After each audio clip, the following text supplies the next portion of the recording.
to the place in the middle of the sun. And we'll sing this song, sing it one by one. Hey, Love Tribe. What's going on, guys? We hope you're having a wonderful day. Thank you for tuning in to another great show where we welcome JF Benoist, and he is the founder and program manager of the Exclusive Hawaii, a non-12-step holistic addiction treatment center. And he uses his experience-based methodology to teach clients practical ways to retrain their brains. And that's exactly what we talk about today. He's written a book called Addicted to the Monkey Mind, Change the Programming That Sabotages Your Life. And we talk about just that, our monkey minds, and how we can tend to be reactive rather than responding and get caught up in our emotions and not really understanding what's going on, and how a lot of what we feel is based out of feeling unsafe, which I thought was a really valuable point that he made. And he really dissects that and talks about how we can feel safer and communicate with our partner and make our partners feel safe in the relationship. Yeah, so many of the examples he gave really were very specific to what you can do in your relationship to help strengthen the intimacy within your relationship and your partner. So tons of great skills to learn and a lot of really, really good examples that he used. As always, thank you guys for tuning in, for subscribing to the show, telling your friends and family, giving us your feedback, and just diving in and improving your life and your relationship. Good on you for being here. We appreciate you guys. Enjoy today's show. Today's episode is brought to you by our online course, Spark My Relationship. Do you guys want to create more passion, improve your communication, and build a stronger, more intimate connection with your partner in less than 90 days? Yes, sign me up. Then you guys need to check out our online course, Spark My Relationship. It is an online course, like I mentioned, that we created with over 15 therapists and psychologists to bring you guys the strategies marriage therapists teach their clients. We talk about it on the show. Relationships take work. Sometimes they function pretty easily and you coast along, but we've found the reality is you have to do work sometimes and to make them better, to change them so that they're more satisfying for both partners. And you've made it here. You've made it to listening to our show. So you guys probably already know that a little bit, but what you might not know are the specific tools and exercises that you need to create those lasting and positive improvements in your relationship. And like Chase said, change does not happen on its own. It takes hard work. And that's why we created the course.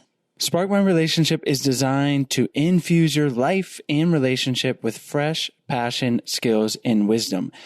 And it's a self-paced journey that's perfect for turning up the heat, having some fun together, and revolutionizing your intimacy and communication. And just some tools and strategies that the course includes is how to eliminate unhelpful old habits, develop mindful awareness to help improve your stress management, learn healthy and successful communication tools, create a deeper and more intimate bond, and strengthen your couple microculture, which you will find out what that is in the future together. So for our listeners only, we're offering a special of $100 off the course. Visit sparkmyrelationship.com/unlock to unlock your discount. And there is a 30-day money-back guarantee, so there really is no reason to not give it a try. So go to sparkmyrelationship.com/unlock for $100 off.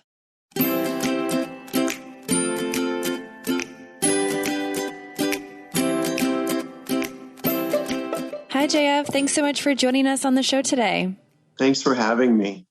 Sarah and I are really excited about today's topic. I know myself in particular, and that is because I can have quite the monkey mind.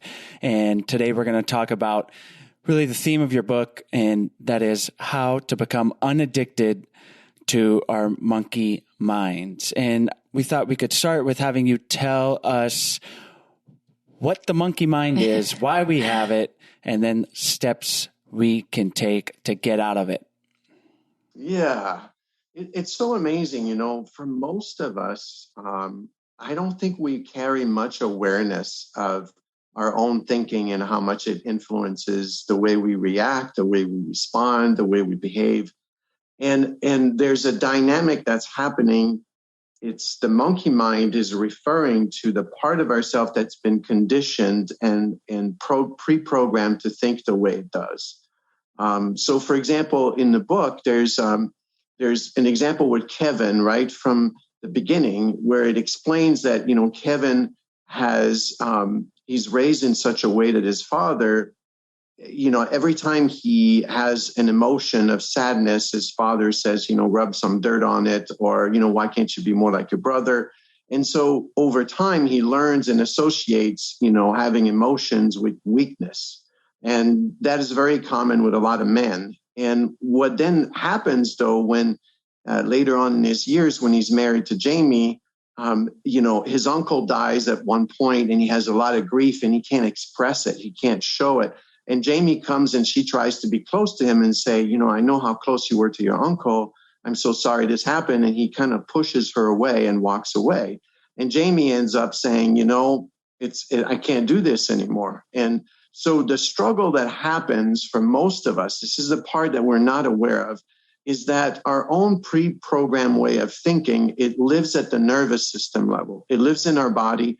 And when we get triggered, we tend to respond with those old protective mechanism. Like for Kevin, it's associating, and he's not even aware that he's associating having emotion with weakness.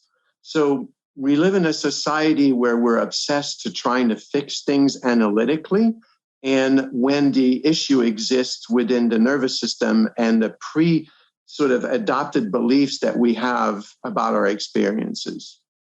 And where should we start? Should we start with the pre-adopted beliefs, or do we even have a choice there? Well, I'm glad you're pointing that out, because in terms of our conditioning, we don't have a choice. It happened to all of us, and it's slightly different for every single one of us. To give you an example, let's say it's about first we have to get educated and understand the context of what kind of survival ways did we develop to deal with our unique situation. So let me give you a couple examples. One is if somebody's raised in a family where there's a lot of tension all the time, right? Where parents argue, or where there's, or even if the parent is always stressed out about work or something, the message there is like, I can't trust the world. I can't trust what's happening. There's always going to be some sort of anxiety. So depending on how you're raised and what happens, then you develop particular ways to cope. But those ways to cope work at the time, but when we become adults, they sabotage our relationships. They just basically destroy everything on its path.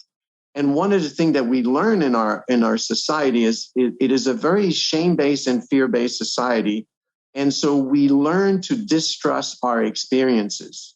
If you think of in terms of emotion, not very many people have emotional literacy in terms of, we tend to have judgment about emotion, not experiencing them. Does that make sense? Yeah. Can you kind of pick that apart a little bit, though? Yeah. So emotions are very simple. They're not like the analytical mind.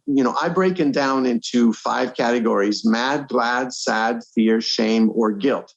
And those emotions happen all day long. And when I mean like by glad or by sad, I mean that you can bring back the experience in your body to such a very, very simple, understanding. Most of us might have a lot of language around those emotions. So we might say, I'm irritated. Well, that falls under mad.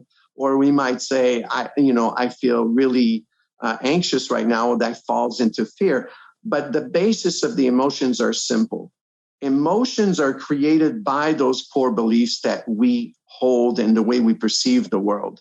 So in couples, for example, in close relationships, these triggers happen so quickly. Like a partner might say, why didn't you do the dishes? Or why didn't you set the appointment to take the dog to the vet? And the person might respond immediately with a reaction that says, oh my gosh, I've been working hard all day. Why are you so demanding? And so what's happening there is the person is not in touch with their emotion. What emotion just rose up? And it's probably irritation or fear. And underneath that emotion lies a belief about myself, not about the other person.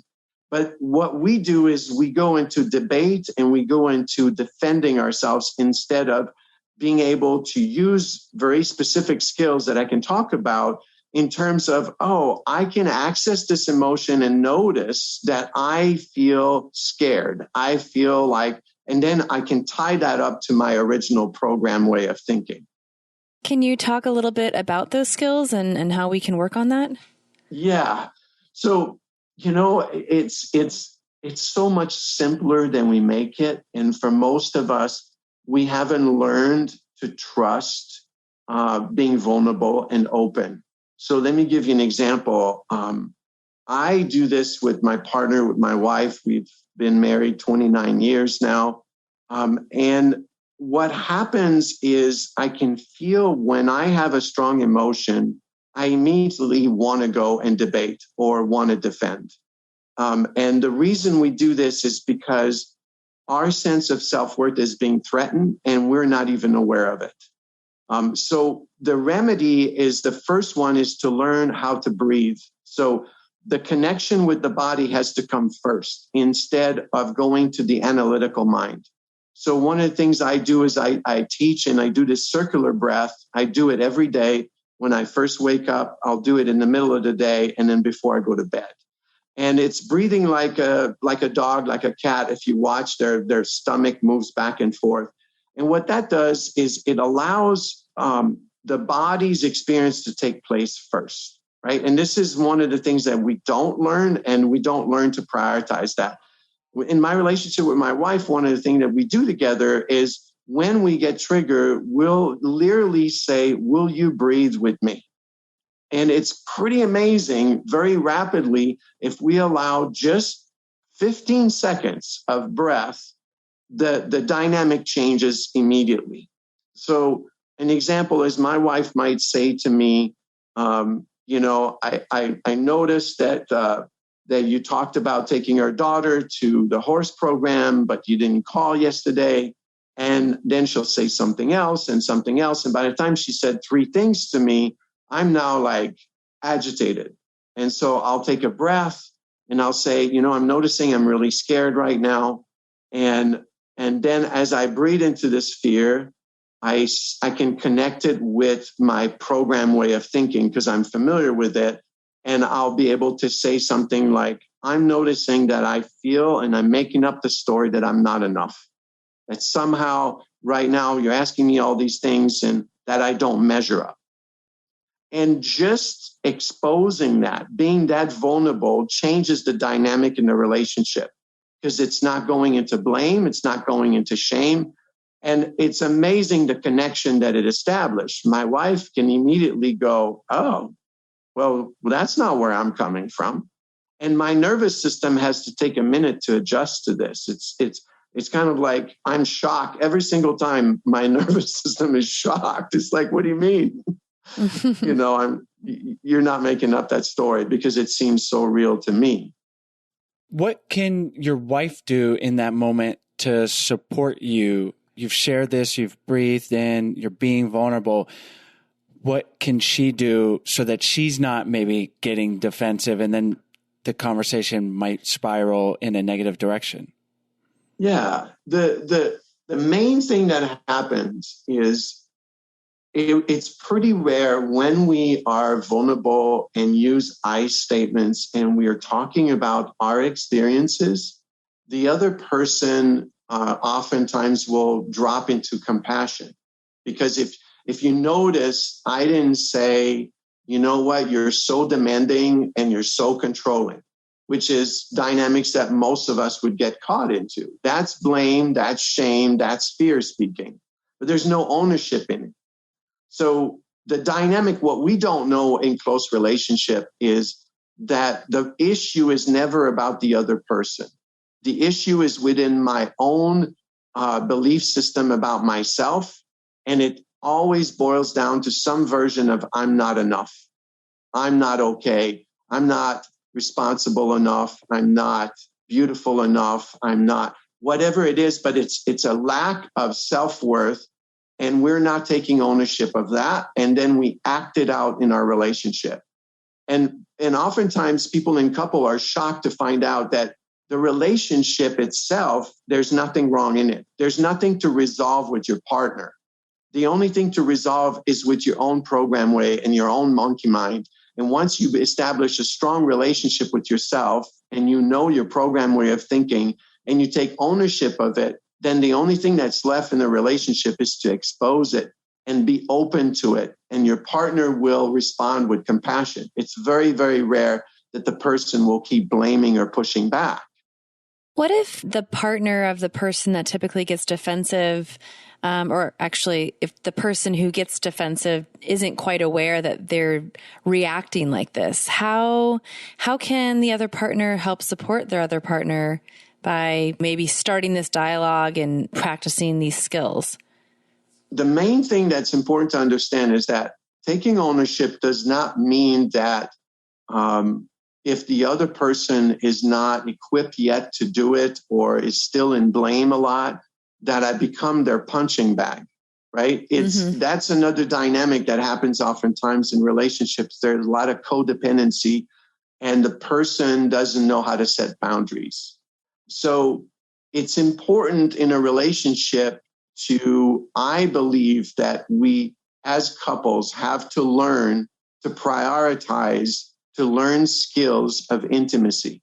It's not something that just happened. I'm always shocked in the world that we live in.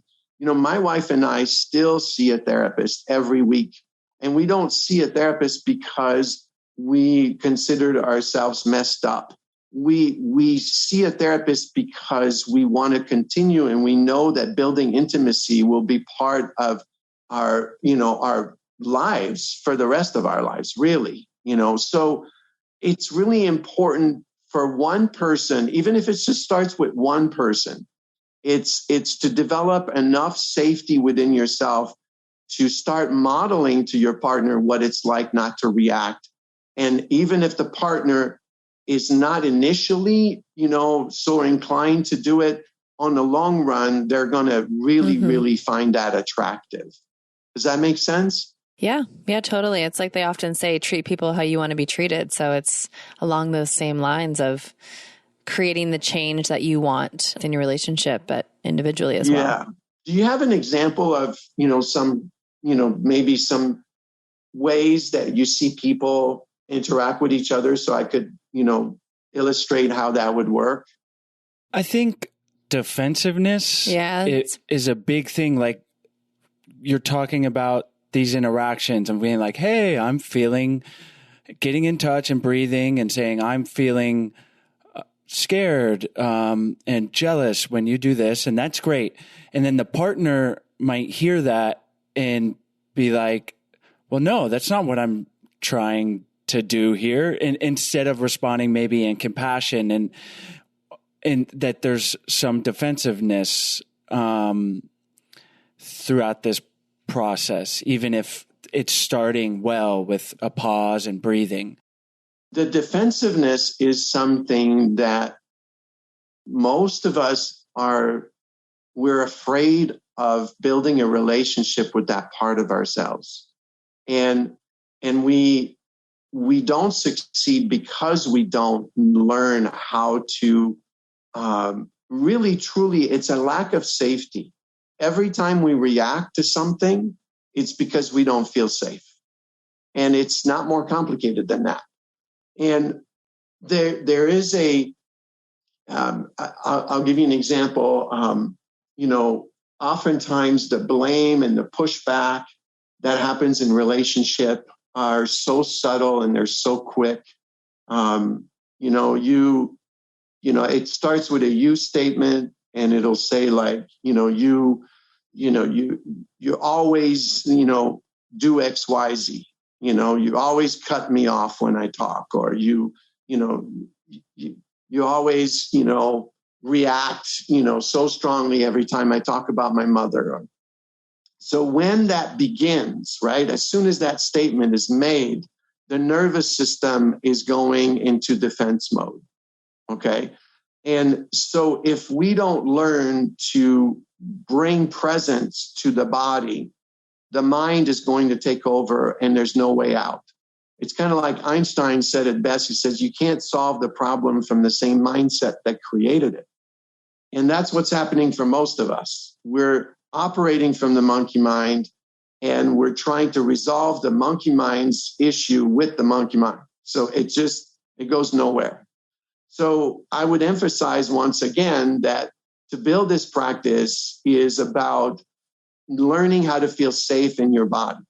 And there's many ways in which it's so much easier than we think it is. So I gave example of the breath, but another one would be, I recommend that people they go to the store and buy themselves a colorful pair of running shoes and they put them by the door. And when they get triggered with their partner, I recommend that they just say, I'm noticing that I'm triggered now. So I just need a few minutes. And so you go put your shoes on and you start walking. And all that you tell yourself as you're walking, power walking, I want to be in my body right now. I just want to feel my breath. I want to feel in my body. And it's amazing what happens is most of us don't realize that we will naturally bring what I talk about in the book is an observing mind, meaning the ability to witness yourself will actually rise up naturally. And so you'll be able to notice your feelings. You'll be able to notice your thoughts. And all of that will happen just because you're putting that much attention to your body, to being present in your body. So most of us don't realize that the mind directs the body, but the way out of changing the mind is to go to the body and then the mind second. That is a valuable hack to the system because I think what at least I tend to do is, you go deeper into the mind and you start analyzing the situation and why did they do this? Or why do I'm feeling this way. I have to defend myself or figure this out. And I don't think things really get solved that way more often than not. They get more complicated, don't they? It becomes a debate. It's pretty amazing to watch, without fail, we get caught in a debate and the debate goes nowhere because each partner is trying to regain their sense of self-worth through the other person, and you can never gain it that way. And, another way to realize how to nurture, most of us are not aware that we don't have an accurate self-assessment of who we are. We have a biased negative assessment because we live in a shame-based society that teaches us to use shame as a motivator to change ourselves. So we're very critical of ourselves and we don't realize that we do this a lot unconsciously. And it does manifest in a relationship because when we hear our partner, we hear it through the lens of a negative voice. We think that we're being criticized. In reality, 90% of the time when you observe a situation, you'd realize the person is not being criticized. So let me give you another window here into how to build resiliency within yourself. There's a couple things to be aware of. One is that it's not so much that we need to fix anything. It's that we need to be more in relationships within a certain construct. So there are four major parts that to the nervous system brings a sense of safety. One is a sense of belonging. Another is a sense that your life matters. Another is a sense of being seen by other people. And the fourth one is like a connection with nature. And those four primary, to mental health, it's like food and water. Those four, and they build resiliency. So there's many things that we can do in life to build that experience in our body. Think of if you go to the store and the clerk smiles at you and says, wow, that's a really, I love what your shirt says or something like that, or it reminds me of and then you feel seen, and it kind of makes your day, right? Those are the kind of interaction that we can build. So let me give you a couple examples of how we can build this in relationship. The first one that I recommend is I call it's emotional weather report. Okay, so couples can start their day with, and it's very important to follow exactly the instruction I'm giving here, because without following the exact rules of engagement here, it could get messy. So the way it works is you each have 5 minutes, and you time it on your phone. And for 5 minutes, one person basically tells the other how they feel. And you only talk about your feelings.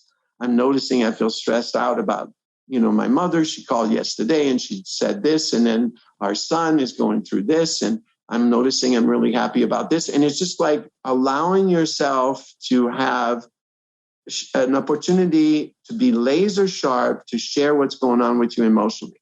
When the buzzer goes off, it's really important to come to a pause and say, thank you so much for hearing me. And the other person that's listened says, you're welcome. And then we switch. The other person gets 5 minutes. And when it's done and the buzzer goes off, same thing. The person says, thank you for hearing me. The other person says, you're welcome. And now the most important part is that each person goes their own way. You do not talk about this. You do not revisit it. You do not try to fix anything. You do not give advice to your partner. None of that. You trained your body to bring presence to your partner's experience. That's it. And if you did this, 5 minutes a day each, okay, after several days, you're going to start noticing a difference, because what will start happening is through your day, you'll notice that you feel connected to your partner and you feel intimately connected somehow. And it's just because the truth is that emotional literacy is what creates intimacy. Does that make sense? Before we continue on, we want to tell you about today's sponsors. Today's episode is brought to you by BetterHelp. In 2021, it's definitely okay to talk about our mental health and happiness. Chase and I do it regularly on this podcast, and it really helps us a lot to be able to discuss our issues and help find solutions with a therapist.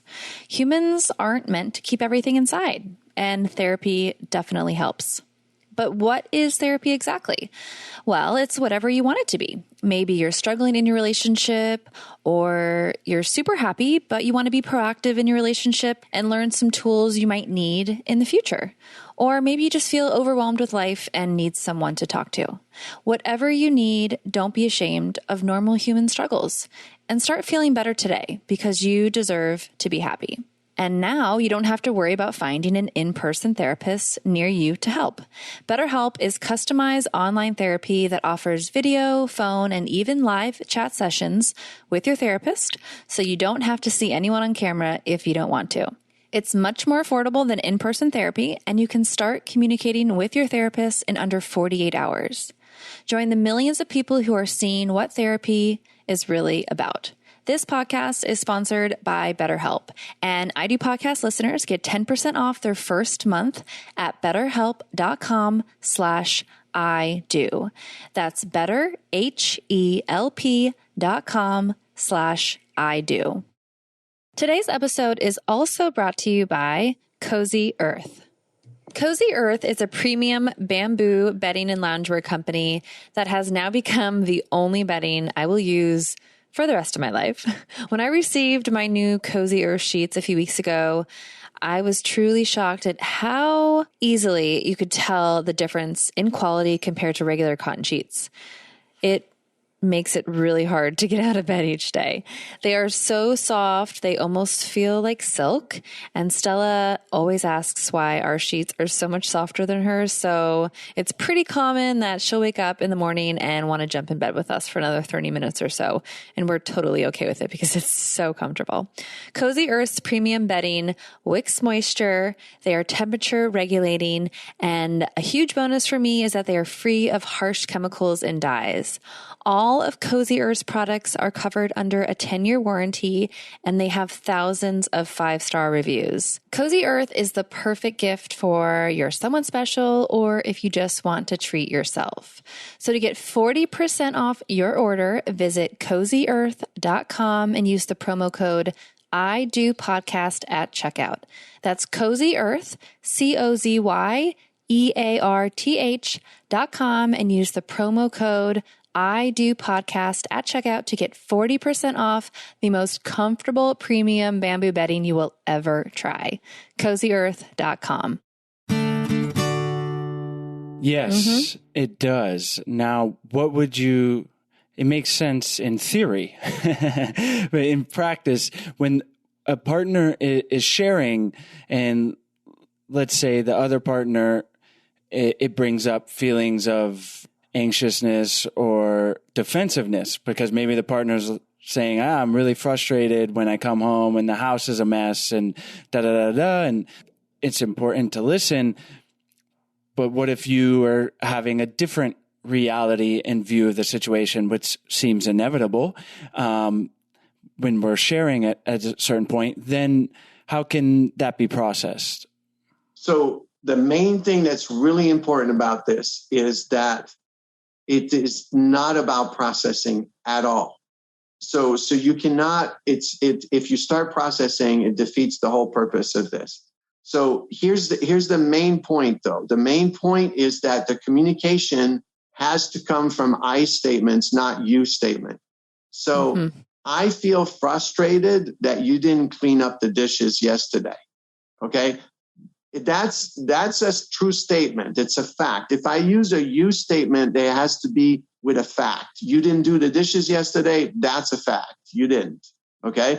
I feel frustrated. That's another fact, but that's about me. It's very different than if you said, you know what? I noticed that you're sloppy and it's like irritating me that you just don't clean up after yourself.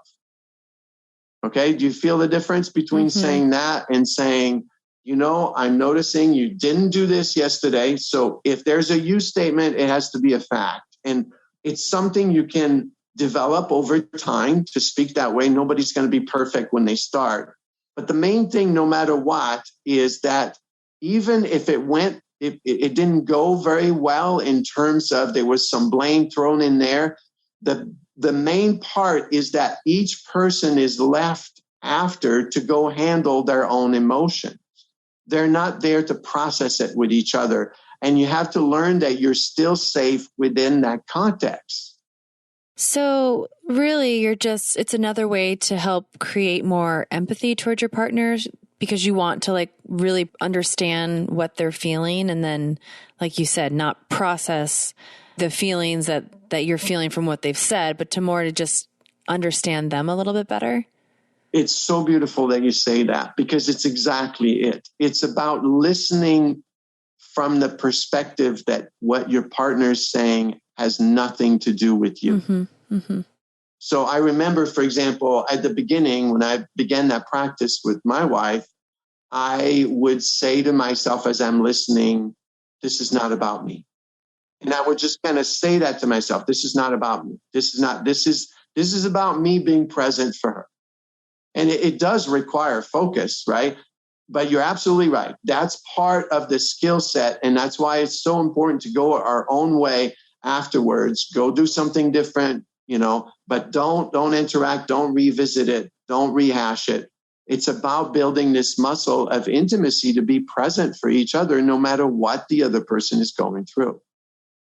Now, here's another one that can help actually build this process because that can be, like what you're both saying, this process can be dicey because when we don't have enough sense of safety inside of ourselves, then it's more challenging at the beginning. But it doesn't mean that it's not doable, right? It doesn't mean that we can't work our way through it. But here's another wonderful one that will help with resiliency. I recommend that couples take a journal and they put the journal in their bedroom. And the purpose of that journal is when you notice, this is again about meeting one of the 4 pillars I was talking about. And this one is about being seen. Okay. So if you notice, for example, that your partner wakes up every morning and makes the coffee just the way you both like it, and so you go to the journal in the bedroom and you write the date and you say, I'm noticing how you're so dedicated to make the coffee just the way we like it. And I feel so nurtured and loved by that. Thank you for the way you care so deeply about us. And so you write that down in the journal. And this cannot be done with a conditioned way, like, oh, well, you wrote something and you didn't, or it's none of that. It's you trained yourself naturally to see each other, to start noticing what is wonderful about your partner. What it could be the way they talk to a friend, and you go to the journal and you write and say, God, I was amazed how you talked to Julie. I was shocked. She was like triggering me, but you stayed calm and you just expressed this and that. And so the job of the couple is to go and write in the journal and to go and read it from time to time. And each of them gets to go to the journal on their own. You don't do it together, okay? And what you will start noticing is this is something we don't do enough in relationships, is build a sense of intimacy and resiliency with facts. This is factual information. And it's important to know that that's how the body works. The body believes factual information. It doesn't believe positive affirmation that are not connected to reality.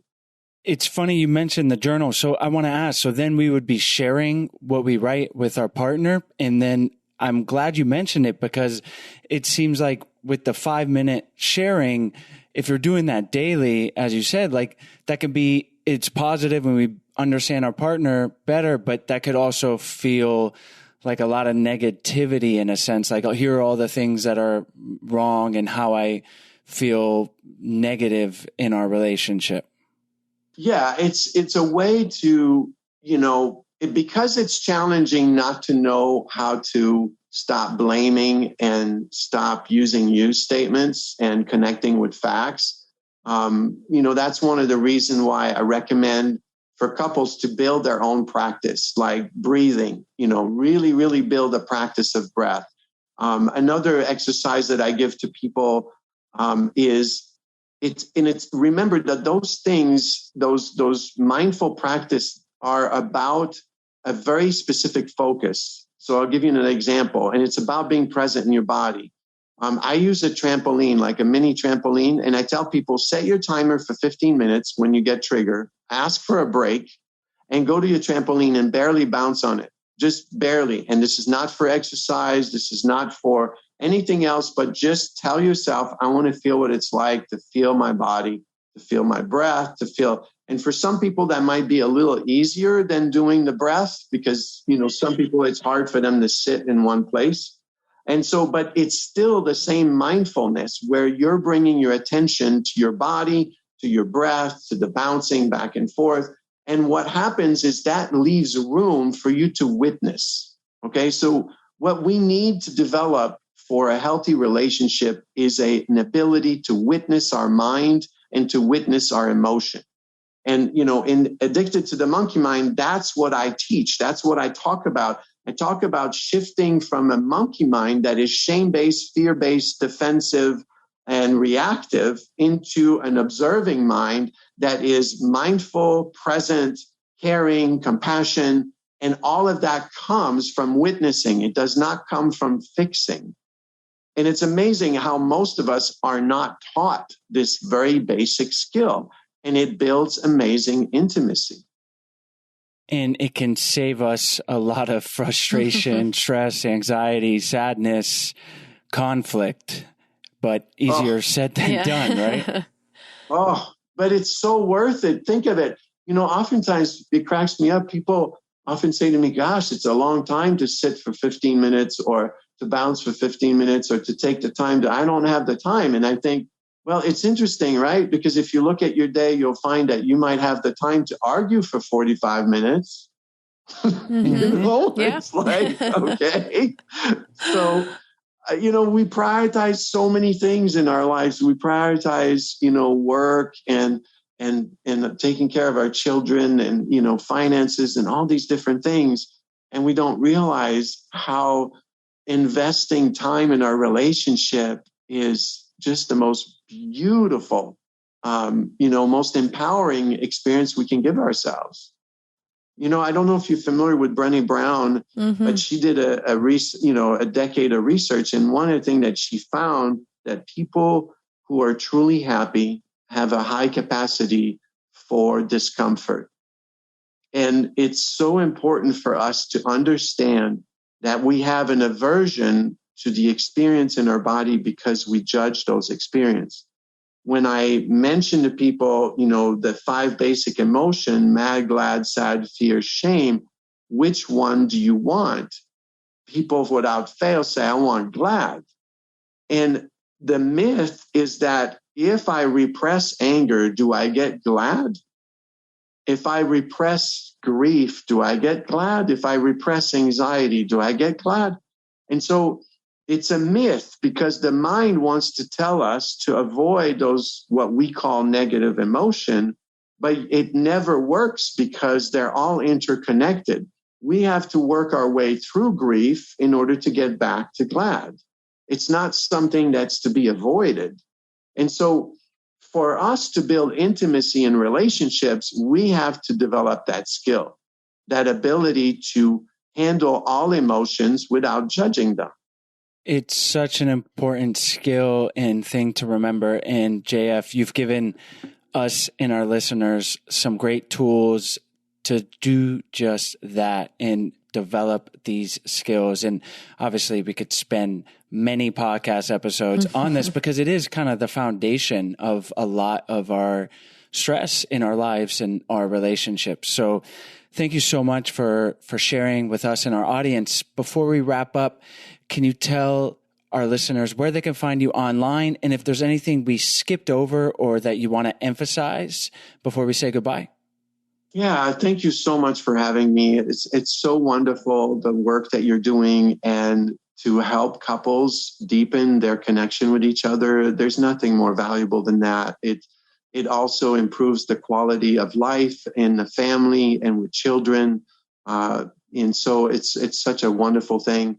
So a couple things, people, I recommend, the book is so useful. I think it can help couples build amazing intimacy.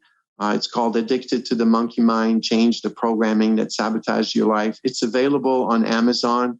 And one of the things I highly recommend is actually the audio version. The book was written with these characters that you follow, and it's very relatable, and there's a lot of dialogue in the book. And so the audiobook just brings it alive. It brings all these characters to life. So that's a wonderful way to learn it. And you can download it on your phone and listen to it in your car when you drive. And I recommend that each couple, some couple I've heard a lot from that I've read it together, or some of them are listening to it individually, and then they come together and have a conversation about it. So it's a wonderful tool. There's a lot of very specific ways in it to build intimacy and to shift the monkey mind into an observing mind. And the last thing is for couples to understand that not taking things personally is a very real thing. It's not, nothing is personal in your relationship. Every time you're triggered, just remember you're having a relationship with your own program mind, and that's what you're reacting to. You're not reacting to your partner. If you can learn that, it'll change everything. Well, thank you so much for leaving us with that. We really appreciate you coming on the show, and we'll have all the links to your book and your website on the show notes and in the podcast description. And we appreciate you joining us today. Wonderful. As we say here in Hawaii, aloha. Thanks so much for tuning in to today's show, guys. As always, the links will be in the podcast description as well as on the show notes on our website at idopodcast.com. And while you're on our website, we hope you guys check out our free 14-day Happy Couple Challenge. It's a challenge where we send you a daily email for 14 days with easy, doable challenges to help strengthen and improve your relationship. And it's honestly just a whole lot of fun to do with your partner. It's something new, and we think you guys will really enjoy it. So check it out.